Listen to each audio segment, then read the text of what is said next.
अस्सलाम वालेकुम व्यूअर्स, मैं हूँ Sitara Nayab and welcome to my channel mother's guide. उम्मीद है कि आपके रोज़े बहुत अच्छे गुजर रहे होंगे और यकीनन आप अपने अहले खाना के लिए और अपने लिए शॉपिंग भी कर रही होंगी। आज की वीडियो में हम आपको कुछ ऐसी टिप्स एंड ट्रिक्स बताने वाले हैं जो कि प्रेगनेंसी से रिलेटेड हैं।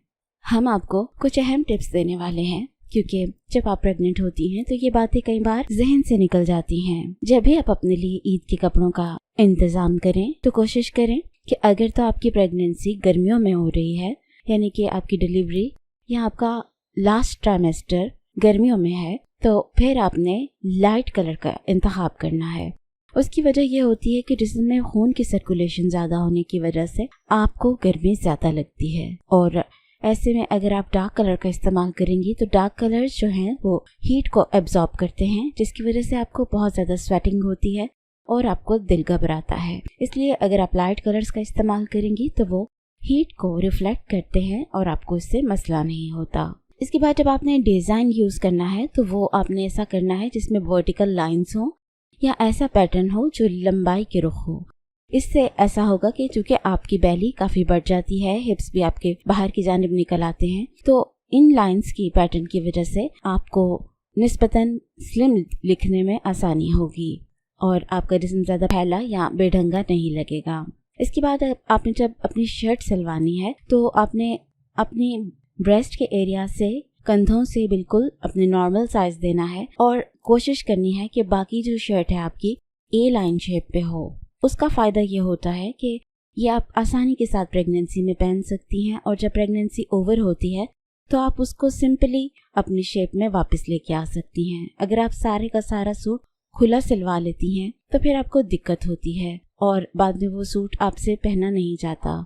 इसके अलावा काफ्तान जो स्टाइल होता है, अगर आप वो प्रेगनेंसी में यूज़ करें तो वो कंफर्टेबल भी होता है और वो जिस मर्जी हालत में पहना जाए वो लूज ही होता है, इसलिए वो आसानी के साथ पहना जाता है। इसके अलावा अगर आपने कपड़ों का इंतखाब करना है तो ऐसे कपड़े करने हैं जो कि स्ट्रेच्ड हों, ताकि अगर वो थोड़े से फिट भी बन जाए तो आपकी बैली के ऊपर या आपके ऐसे एरियाज के ऊपर ज्यादा प्रेशर ना पड़े जिनके ऊपर नहीं पड़ना चाहिए। आपको चेस्ट से ज्यादा टाइट कपड़े नहीं पहनने होते, आपको बैली से ज्यादा कपड़े टाइट नहीं पहनने होते। ट्राउजर भी आपको थोड़े लूज बनाने पड़ते हैं ताकि आपके जो बैली है उसके ऊपर ज्यादा स्ट्रेस ना पड़े और बच्चे की ग्रोथ के ऊपर कोई इफेक्ट ना हो। इसके बाद हम जूतों की बात करते हैं। अगर आपने जूते लेने हैं ईद के लिए तो कोशिश करें कि मेडिकेटेड शूज यूज करें, वो बहुत सॉफ्ट होते हैं।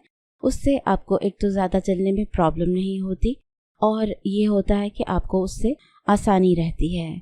दूसरा ये कि वी कट शूज या जो पीछे से ओपन होते हैं जूते, उनका इंतखाब करें। उससे ऐसा होता है कि आपके पाँव पे अगर स्वेलिंग हुई हो तो आप उन जूतों को बाद में भी आसानी से पहन सकती हैं। अगर आप बंद जूते लेंगी तो यकीनन आपके पाँव पे स्वेलिंग होगी, आपको उसके लिए थोड़ा साइज बड़ा लेना पड़ेगा और प्रेगनेंसी जब खत्म होगी तो आपका 1 नंबर जूता खुला हो जाएगा। तो इसलिए कोशिश करें कि वी शेप में शूज लें या ऐसे लें जिनके ऊपर स्ट्रैप्स होते हैं जिनको आप एडजस्ट कर सकते हैं अपने पाँव की मोटाई के हिसाब से। इसके अलावा ऐसे जूते भी होते हैं जिनके पीछे या ऊपर की जानिब उनके इलास्टिक होती है। इससे ये फायदा होता है कि आप अगर इलास्टिक वाला जूता लें तो वो आप अपने पुराने साइज का भी ले लेंगी तो वो आपसे प्रेगनेंसी में पहना जाएगा और आपके पाँव पे ज्यादा निशान नहीं पड़ेंगे, या अगर आपको एडिमा हुआ है तो आपको उससे इतना ज्यादा मसला नहीं होगा।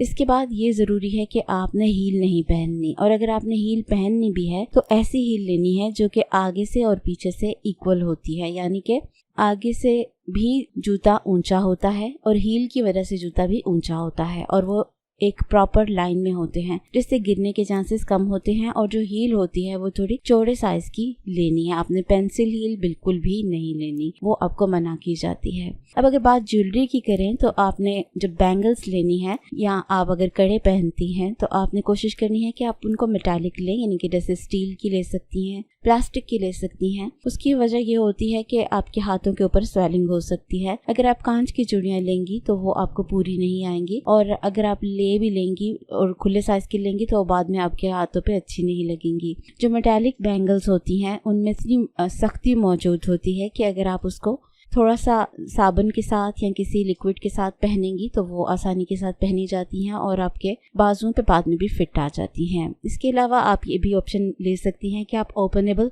बैंगल्स लें ताकि आपको हाथ के जरिए पहननी ही ना पड़े और वो आप आसानी के साथ पहन लें और वो बाद में भी प्रेगनेंसी के आपके काम आए।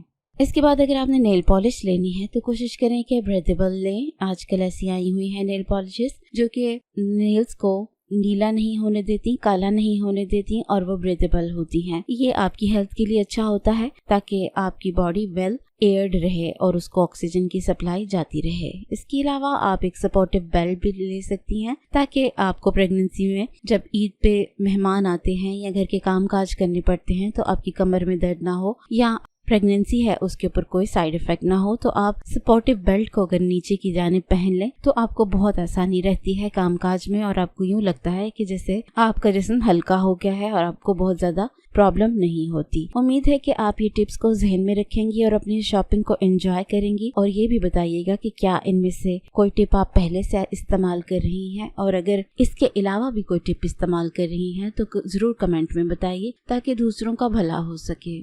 इस वीडियो को उन बहनों के साथ शेयर करें जो प्रेग्नेंट हैं और वो अपनी ईद की तैयारी कर रही हैं ताकि उनका भला हो सके। Take care. अल्लाह हाफिज।